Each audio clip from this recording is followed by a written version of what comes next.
with introductions. Everyone, thank you so much for joining us here on this next installment of the Chaos Free ADHD Speaker Series. Tonight, we're going to hear from Cassidy Storts. Cassidy is a registered dietitian, a foodie, a DFW native. She just told me she was from Keller, where she was an all-star person. She earned her bachelor's degree in nutrition science from Texas Women's University, graduating with honors. So we're lucky to have her. She completed her dietetic internship with Wellness Workdays. Cassidy enjoys all areas of nutrition, but is particularly passionate about helping individuals who struggled with disordered eating. Outside of work, you can find Cassidy exploring new hobbies, such as making sourdough, gardening, and embroidery. And she also enjoys long walks with her golden retriever. So everyone, thank you for joining us. And here's Cassidy. She would prefer if we turn our cameras off, and then we're going to turn them back on for questions. And remember, if you have a question, you can put it in the chat and we'll ask those at the end of the session. All right. So Cassidy, thank you and welcome. And it's all yours. Thank you, Mary, for that introduction. Let me see if I can move my screen. Yes, like she said, I am a registered dietitian. I work for Doherty Nutrition. We have a couple locations across the Metroplex. I am primarily at the Fort Worth and South Lake locations, but I also see telehealth. A couple of my specialties I see are just general health and wellness. I offer faith-based counseling, eating disorders, and I also see pediatrics. Like she mentioned, my fun facts and hobbies, I love making sourdough. Gardening has been a little bit of a fail, but I love baking, love walking my dog. But a little bit about my experience working with ADHD. So I previously worked for a private practice dietitian who specialized in nutrition for kiddos with ADHD and autism. My mom is also a therapist who works primarily with ADHD, so I've learned a lot from her over the years. And I also live with my husband who lives with ADHD. So he's on Adderall. So I've been able to see firsthand some of the effects of the medication with his appetite and just in general, the challenges that come along with it. So that's going to lead into my first point that I'll touch on is talking about some of the appetite suppressing effects of the medication and what we can do to combat that.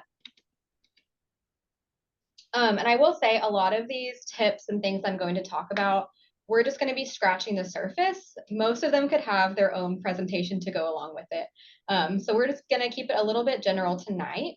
But first, when it comes to managing our appetite with the medication, we first have to understand how it affects our appetite and why it suppresses our appetite in general. So because the ADHD medications regulate our dopamine levels, the increase in dopamine tends to decrease our hunger cues. Our body makes and produces hunger hormones, and this increase in dopamine tends to interfere with those hunger hormones being produced. Also, the alertness and the focus that we have from the medication just disconnects us from those body cues in general, so we're not able to be aware of what's going on in our body. One particular strategy that I found to be really helpful with both kids and adults living with ADHD is creating a consistent schedule for mealtime. Just giving the body some predictability, knowing what to expect day in and day out. Ideally, we want to be eating every 2 to 4 hours. I don't love when anyone goes longer than 4 hours without eating, just because that's when we tend to experience some of those really low blood sugar symptoms from running out of fuel. So we might get irritable, cranky, lethargic, just extreme hunger. And of course, with the medication, sometimes it is common to go a full day without eating, or maybe even eating one meal a day, going the rest of the day without any food. And then we likely overeat at the end of the day when the medication's starting to wear off. So if we can begin creating a consistent schedule for meal times, that is extremely helpful. You can do this with creating some alarms, using apps like Alarmy or Eatwise. Those are really great. Making sticky notes, or even making calendar events. For my older clients, for my usually adolescents, teens, and adults, they tend to find like blocking out their work schedule for snacks for mealtime is really helpful. That might be a little different with the younger kiddos. And even if every 2 to 4 hours it's not a full meal, it's just a bite of something, that is perfectly fine. And we'll talk on the next slide about how we can build up those hunger cues as well. But the schedule can be very adaptable depending on what you have going on in the day, whether you have to take them to sports or school in the morning, whatever it might look like. You can definitely tailor it to you and your family, as long as we're eating something every 2 to 4 hours. Okay, and then tip number 3 with managing that appetite is if we can have the kiddo eat food before taking their medication, they're still able to maintain some of those subtle hunger cues throughout the day. They may not be extremely pronounced, but we'll still have some going throughout the day. And ideally, I would love for them to eat breakfast within an hour of waking before the chaos of the day sets in, before they have to rush off to school. Getting something, I would say 30 minutes to an hour of waking. And then one common complaint with breakfast is that they're just not hungry for breakfast. That is okay. It can be something small, and we will work our way up to getting something a little bit bigger. Smoothies or shakes are great because they don't contribute to a ton of volume in the stomach. They don't make them feel extremely full, giving them an upset stomach before rushing off to class. So starting off with something small can be really helpful just to get a little bit of fuel in before they start their day. And then when we talk about our hunger hormones, so they are essentially like muscles. We have to train them. And they also run off of the concept of use it or lose it. So if we're not frequently responding to and stimulating those hunger hormones, they're going to stop talking to us. So the consistency with the mealtime schedule can be really beneficial for waking some of those hunger hormones back up. And then another thing I want to point out, because they may not feel the sensation of their stomach growling with the medication, I like to encourage parents to build awareness around what's called head hunger. So head hunger is when you might have noticed this yourself, when you go long spans between meals, you tend to get dizzy, lightheaded, maybe some shakiness, trouble concentrating. Even with the medication, sometimes there is some trouble concentrating just because of that lack of fuel. So really paying attention to those, to the symptoms of head hunger going on. So again, this last point, they might get hangry when they're not eating frequently or responding to those hunger cues. So just being aware of that head hunger is really, really important. And then this next slide, in the packet that Mary sent over, this is attached as a flyer on the very last page. So this is what we call the hunger and fullness scale. At the very bottom, it ranges from 1 to 10. 1 is going to be absolute extreme hunger. 10 is going to be you're painfully full, sick to your stomach because you've eaten so much. Oftentimes what I see with kids on the ADHD meds is that they end up getting to the point of this 1 where they are so hungry, and then at their next meal they're eating to the point of a 10 where they're just making themselves sick because they haven't eaten all day and they're so hungry. So that goes back to creating the consistency with the meal schedule. If we can eat every 2 to 4 hours, spacing their intake throughout the day, usually this extreme hunger, extreme fullness tends to subside. And ideally, we want them to kind of hang out, and this is the same for adults too. We want to kind of hang out from this 3 to 7 range. So this is going to be when we're satisfied from our food. We might be a little bit full, but not to the point of feeling discomfort. And then our hunger is just, we might be ready for a snack, might be thinking about food, but it's not to the point of it hurts. And using this visual with the faces can be really helpful. A lot of my clients, I'll have their parents put it on the fridge for them so that they can see this throughout their day, or even have it in their room, in their desk, wherever they need it. They need to see it for a reminder. Okay, this is the question of the day. How do we expand our picky eaters intake? One thing that I commonly hear from parents of kiddos with ADHD is that they will only eat the beige foods. So the French fries, the chicken nuggets, mac and cheese, the bread, and it's really challenging to get them to eat anything that has color. So there are quite a few strategies that we can pull from with expanding their food intake. Number one, I love, and this is called the division of responsibility.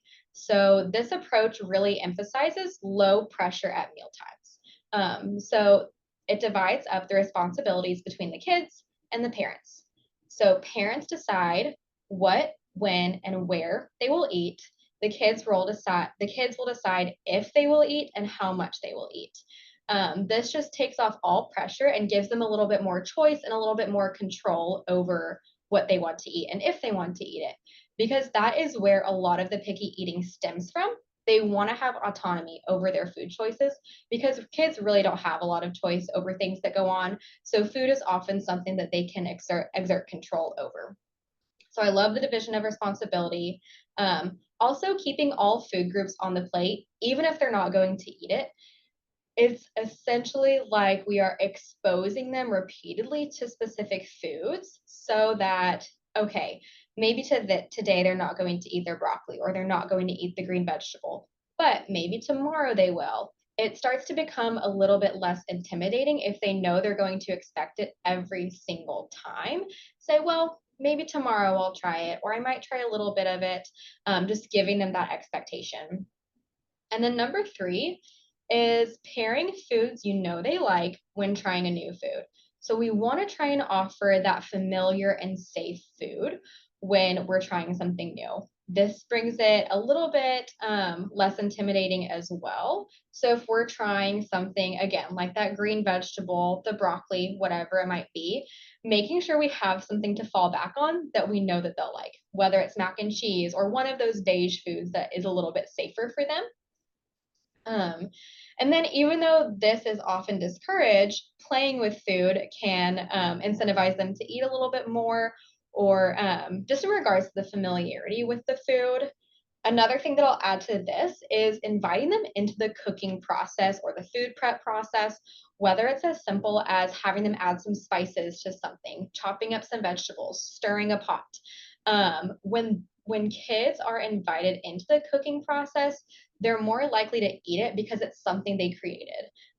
So they have a sense of accomplishment because they helped prepare it. And then food chaining is a concept that is really great with those picky eaters. This is essentially when they might have their safe foods, their familiar foods, and we want them to eat something that's totally different.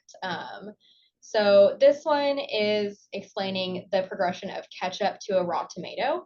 I don't know a ton of kids that would want to progress towards a raw tomato that I've worked with, but one example of a client that I've been working on food chaining with, she has been really wanting to try to eat a baked potato.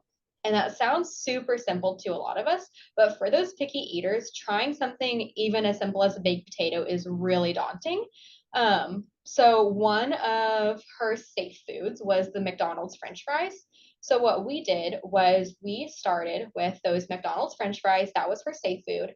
And then her dad bought the freezer fries from just the frozen aisle in the grocery store, put them in the air fryer, the ones that looked exactly like the McDonald's fries.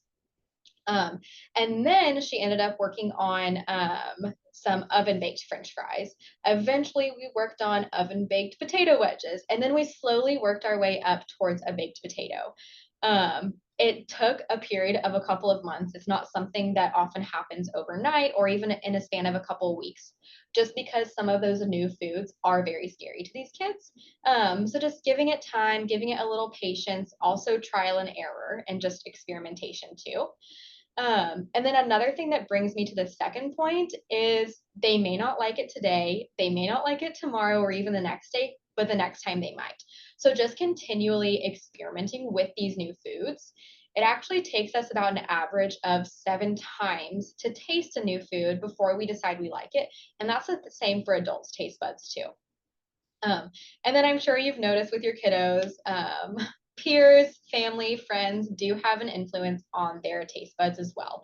If they liked their favorite food, maybe today, but then tomorrow they go to school, their friend decides they don't like that food, then they're going to come home and decide they don't like it anymore. So it does vary depending on what's going on.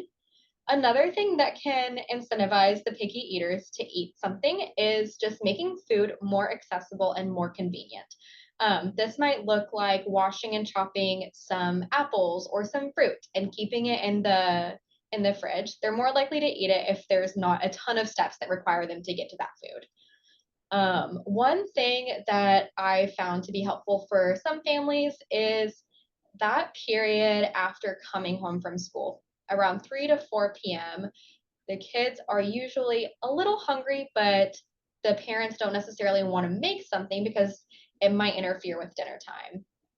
What we have found to be really helpful is making a little snack board for the entire family. It can be kind of a clean out the pantry snack board, really whatever you have on hand, crackers, fruit, what else? Some like baby carrots, nuts, really anything that you have on hand so that they can grab and go. And that way, mom and dad are satisfied from the food, and everyone kind of gets a chance to eat and hold you over until dinner time. That's something that I found to be really helpful for that post school snack. And now, what foods do you give your child at meals and snacks? How are we going to create a balanced meal? I am sure that you have seen this My Plate many, many times, but this is just the USDA's plate method when it comes to kids, just to make sure they're getting all of the nutrients they need as they grow. So it divides the plate up into quarters. One quarter of the plate is going to be fruits, another quarter grains, another quarter protein, and then the last one is going to be the vegetables.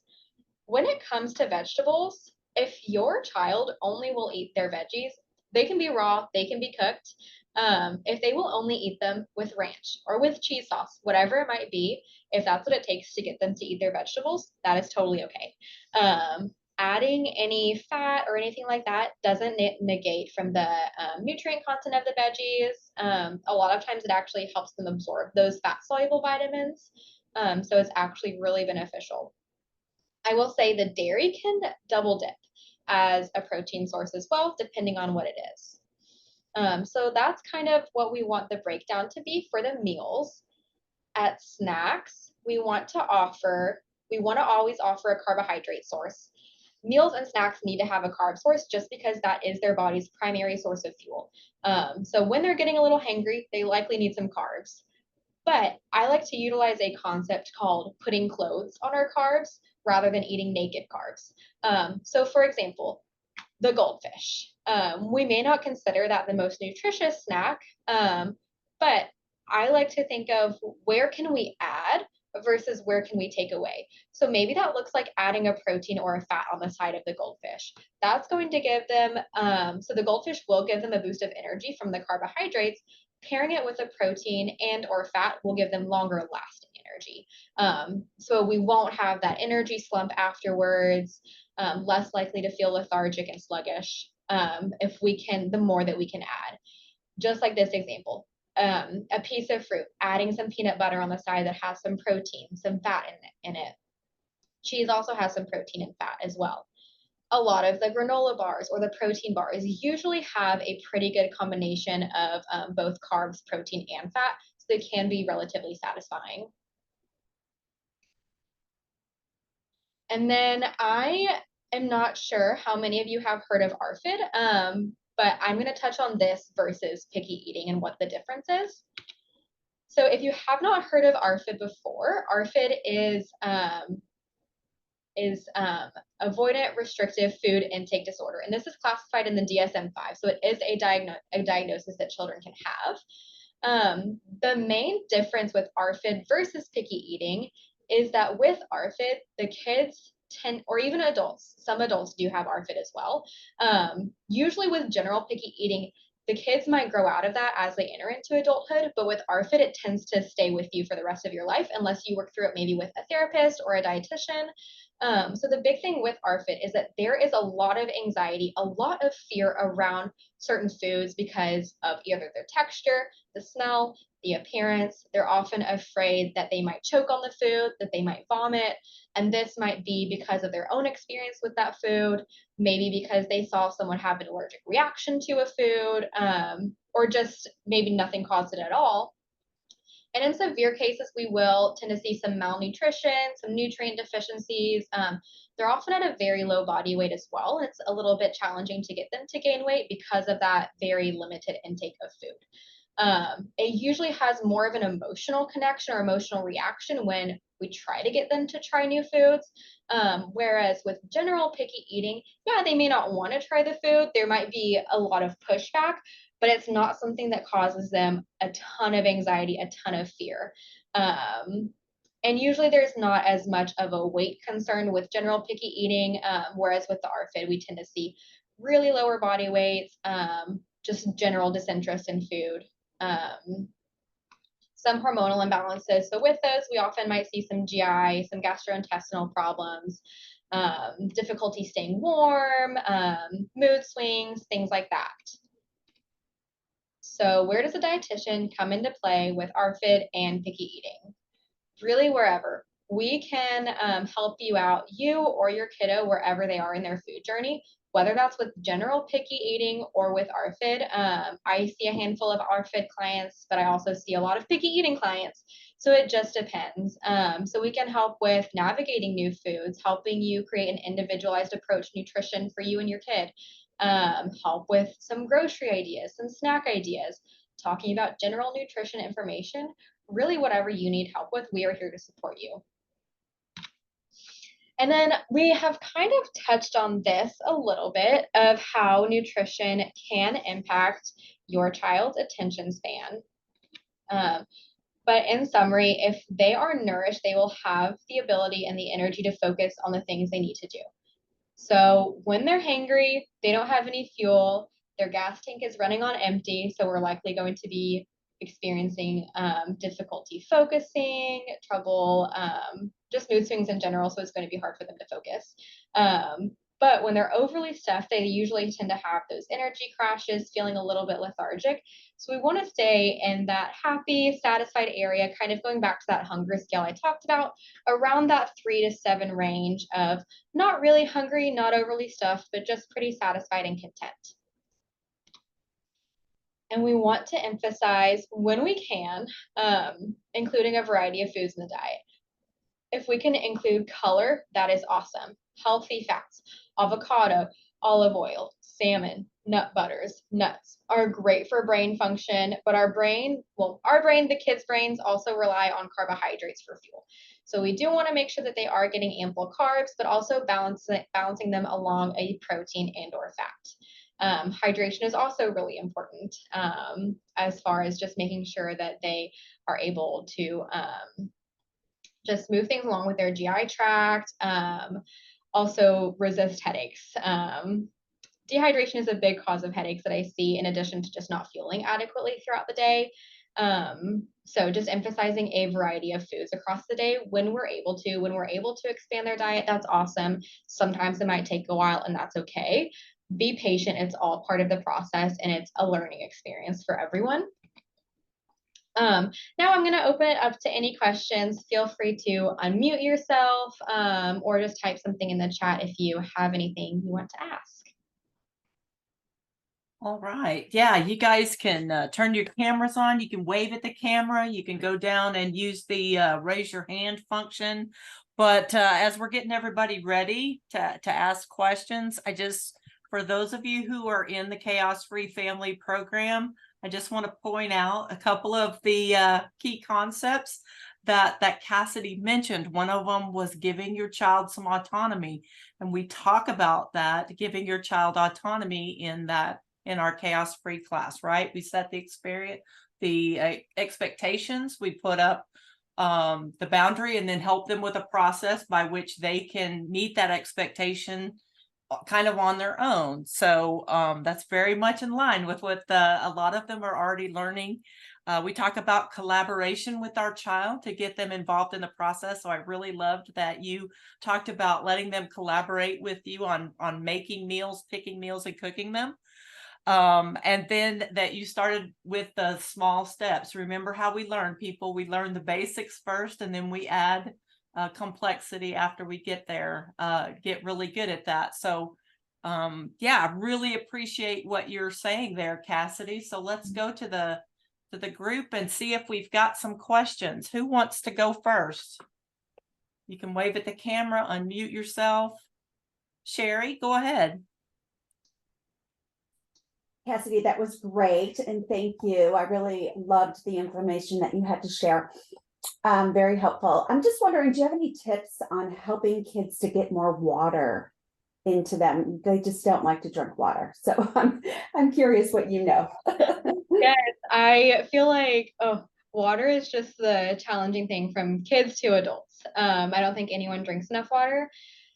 I think realizing where their pain point is, a lot of them won't drink water because they don't like the taste of plain water. So if that's the case, where can we make water a little bit more exciting for them? Maybe they will drink some sparkling water or a flavored water.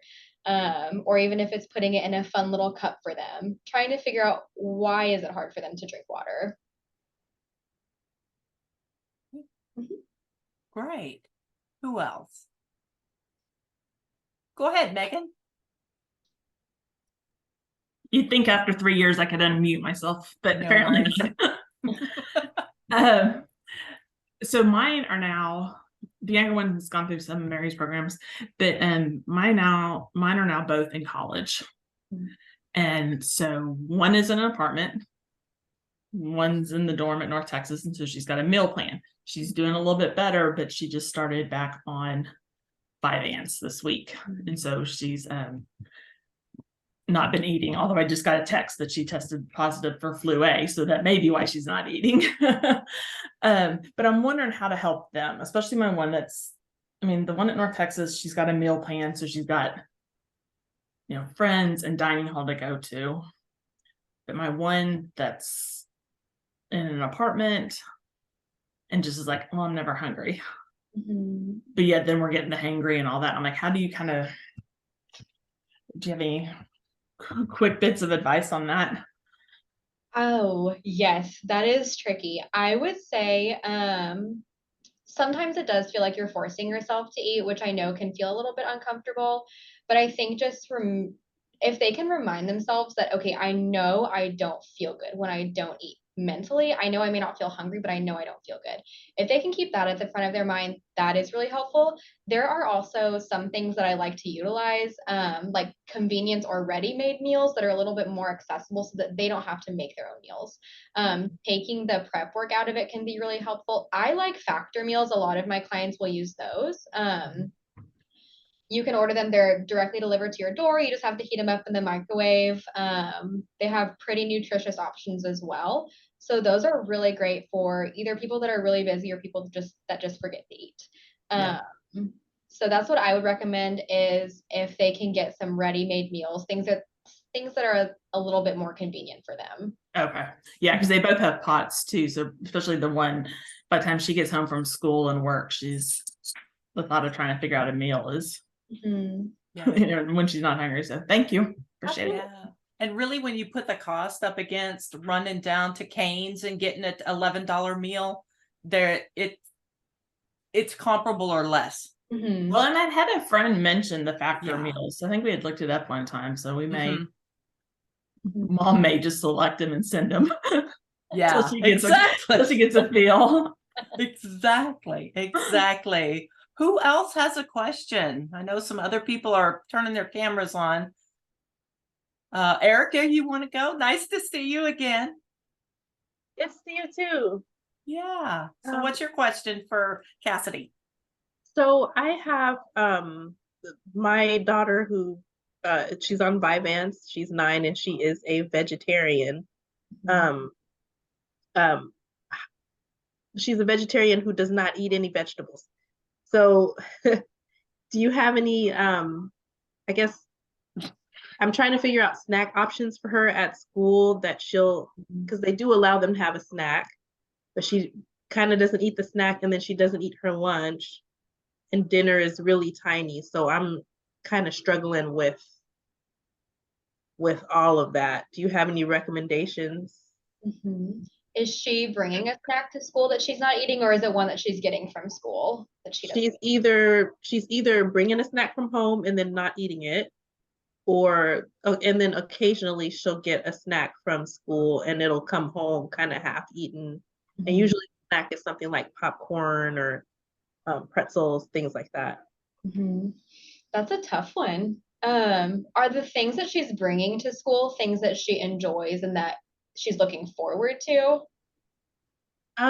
That's the tough part.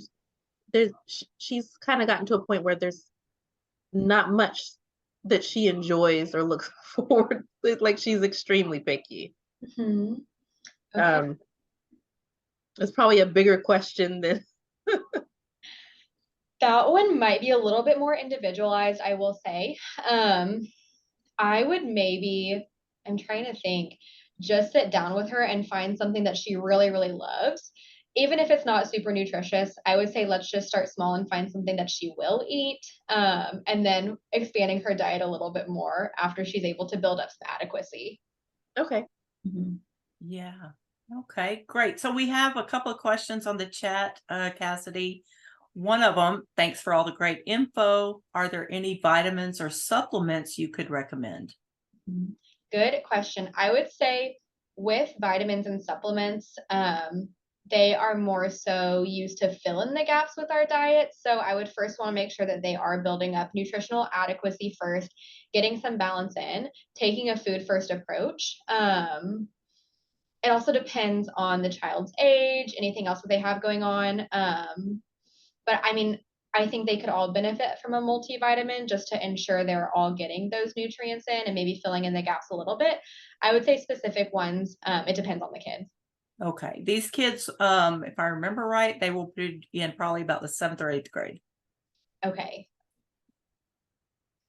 I would say focus on calcium-rich foods, not necessarily a calcium supplement. Iron, again, not an iron supplement. I would just try to get these from foods. Yeah, calcium and iron are usually the ones that they tend to need a lot of at those ages. But if we can focus on maybe like some dairy, yogurt, milk, cheese, things like that, maybe some meat occasionally too, just as they continue to grow. Okay, great. And the next question, how would you deal with a child who loves a food one day, but the next week suddenly hates that food? That's a tough one. Yeah, I think that's kind of having a kid, you know, having 5, they all go through this, right? So, and then when you don't make it anymore, they're begging, why do you never make that anymore? But yeah, so what would you say to that person, Cassidy? I would say if this is something that's at dinner or at a meal, rather than having to make, because no one wants to make multiple meals to accommodate everyone, that's just, that's tough. I would say if there is something else that they would like to add on the side, okay, what would you like on the side of this? So maybe there's something that might sound good to them, giving them more of a safe food, even though we know that they liked the food before, but just giving them that choice a little bit. But I know I'll have some moms who will say, I bought this, yogurt from the grocery store and they loved it. They ate it all. And then when I went to go buy it in bulk, they decided they hated it. Oh my gosh.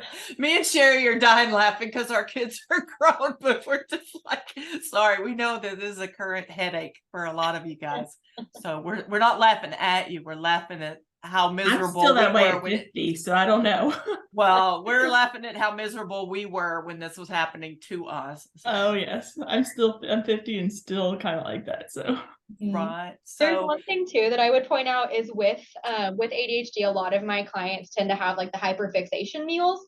So they might be getting burnt out on those meals and just need something new. That may not be the case. So that's usually what I see with some of my clients is they have like that go-to meal for a little bit for a couple of weeks. And then they're like, oh, I can't even look at this anymore. oh yeah. I am an adult with that problem. You know, Cassidy, I think I may have told you this, but as we were preparing for your presentation, but a few weeks ago, I put a poll out on Facebook to some of these parents, and I just asked, hey, what's the typical breakfast for your child? And what came back was biscuits, waffles, pancakes, cereal. It was kind of all carb. And not very much protein or other. And so I don't know what's your take on that, because it was over 50% send their kid off with a carb-rich breakfast. Mhm. Yeah, I would say if it's something that they don't necessarily like the protein foods or any other additional components, that might be a different story. But if it's like usually those foods are going to be a lot more quick and easy rather than making a full breakfast like eggs or an additional component. I think the carbs are really great just for giving you that first boost of fuel in the morning. But they might have better energy if we can add another component. And if waffles is their thing, or pancakes, they do have the like protein waffles, the protein pancakes that you can get in the freezer aisle or even in a mix. And they do tend to taste the same, at least relatively the same.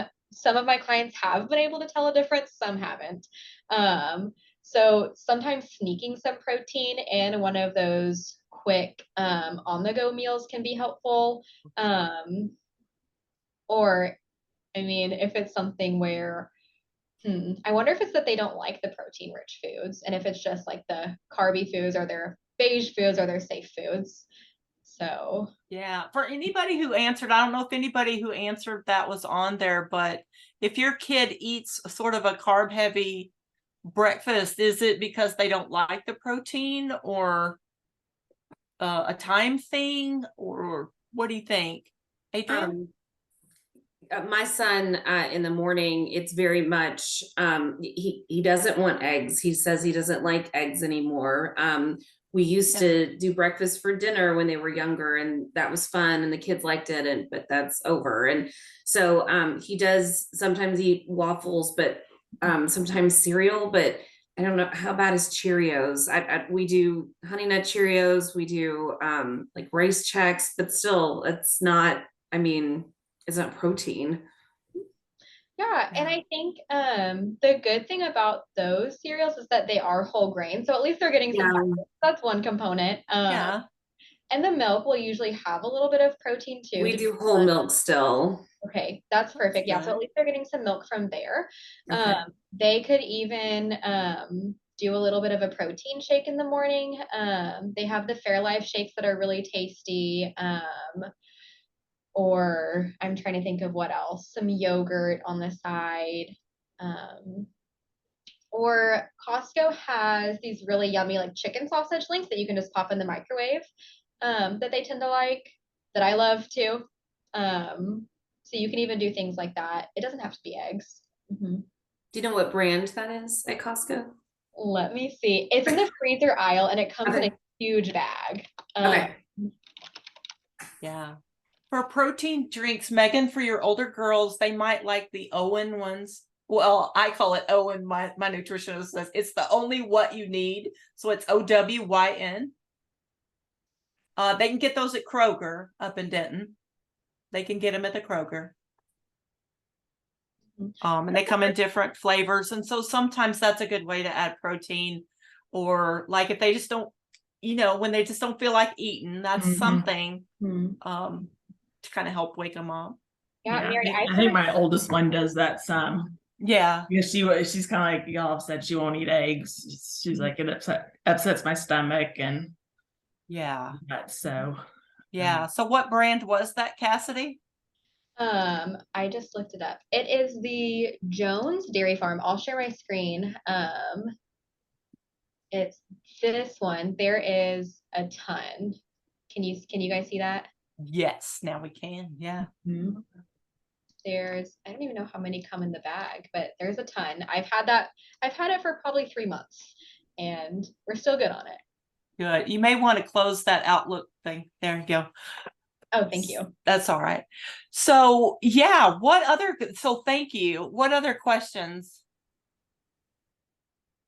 do we have? A lot of times when I'm talking with young people, and they're on these stimulants, I'm not talking about young kids like middle school and under. I'm talking maybe as they get toward high school. They're old enough to kind of understand that the food is what's fueling your brain, right? That 80% of the energy you're getting from your food is going to your brain. And so when they're telling me, hey, my medicines are not working, it's like, are you eating? Are you sleeping? Because I'm telling you, Vyvanse is a wonderful drug, but it can't overcome the fact that you don't have any fuel in your body and that you're not getting any sleep. It's a great drug, but it can't help you to overcome those two things. And young people are really good at receiving that information and understanding, oh, I see, if I'm not eating, I'm not fueling my brain. That's why I don't think my meds are working and why I still can't focus in class. It's because I may not feel hungry. Like Cassidy said, your body just learns to not answer that. Hunger, fine. You're just going to have to deal with it. Okay, then I just won't pay attention to it anymore. Yeah, that's a good point. And one thing that I've explained this concept to my husband before, because he will take his Adderall, drink a couple of energy drinks throughout the day, because that gives him the boost of energy, but he will not eat any food because he does not have time for food. So he tells me, oh, well, I'm fine, I have energy, but he doesn't eat. And I tell him, one thing I like to compare it to is the spare tire on a car. So yeah, the medicine and the caffeine is it's going to be like that spare tire. So you can kind of drive around town on that tire, but you can't necessarily go on a cross-country road trip. That is not going to sustain you for that long. So if we can get some fuel in, that fuel is going to act like your real tire that can carry you for a lot longer. Oh, that's a great metaphor. I'm going to steal that. Yes, I stole it too. Yeah, Sherry's going to steal it too. Okay, good. All right. Well, all right, we're going to do last call. Oh, somebody said they have added Arbonne pea protein to pancakes, smoothies, and sauces and brownies. So Arbonne pea protein. Do you know about this, Cassidy? I've never tried Arbonne specifically, but as long as it has a good taste, I'm all for it. There you go. Mm-hmm. There you go. Those protein drinks that I mentioned, Megan, are pea protein. So, yeah, Adrian, one more time. Sure. Is there something you would recommend? My son's 11, my other son's 9. For a school snack. I mean, honestly, I throw goldfish in their backpack one a day. I mean, that's what I give them. And it's so hard because they eat in class and it's a cracker. I know. And I know you said like, that's going to give them what they need, but I give them that every day. Is there something else that you would recommend? Yeah. Are they, is it a nut-free class, or can they have like things that have nuts? They can't have nuts in the class. No. So that's the granola bars and the protein. Yeah. Because he will eat those, but I can't send them to school. Mm-hmm. Okay. Well, you could always do like some cheese sticks, like the mozzarella cheese sticks, and some crackers or cheese and fruit. Trying to think of what else there might be outside of nuts. Nuts is one that I commonly use as a go-to. Right. So let's see here. Yogurt and granola. Sometimes they'll have like those flips, like the yogurt flips that you can get at the store, where one side will have the granola and then you put it in the yogurt. If they can keep it cold, if they have a lunchbox throughout the day. That's a good idea. Okay.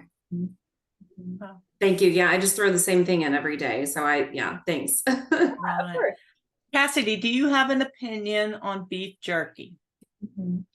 I love beef jerky. I think it can be a great and accessible protein source, especially because it's shelf stable. So I think that's another great option too. Okay. Sherry?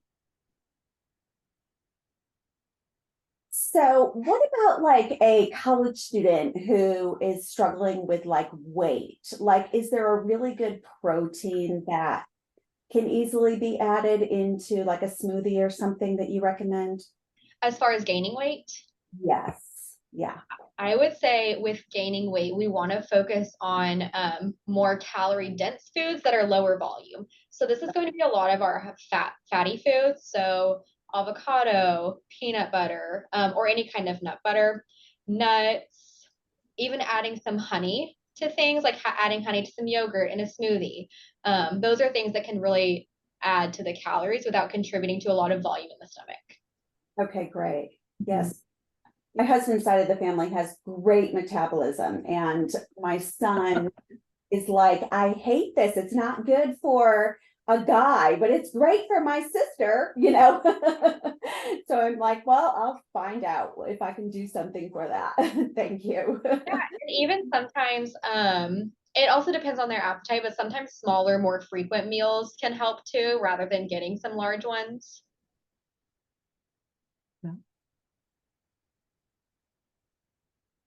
All right. Okay, well, I think the questions have kind of slowed down. Cassidy, thank you again so much for giving us your time and your expertise. I really appreciate it. And just one more time, just tell people if they feel like they need you, they're having a problem with this, just where can they find you? Yeah, I will share my screen again. I have a QR code if you guys want to take a look at this. It'll bring you to our website. So you can schedule directly on the website or call the front desk. You can book with one of our dietitians. The way that the sessions work is once you book, they will send you a bunch of forms to fill out.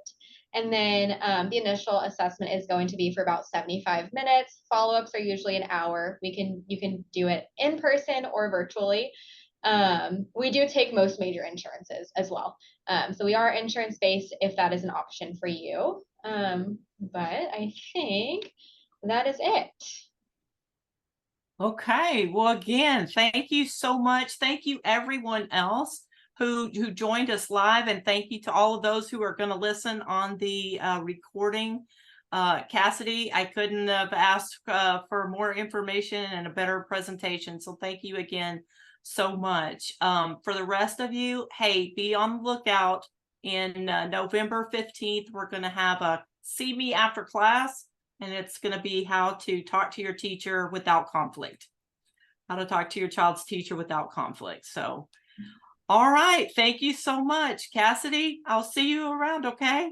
Thank you so much for having me. All right. Bye-bye, everyone. Bye. Thank you. Thank you.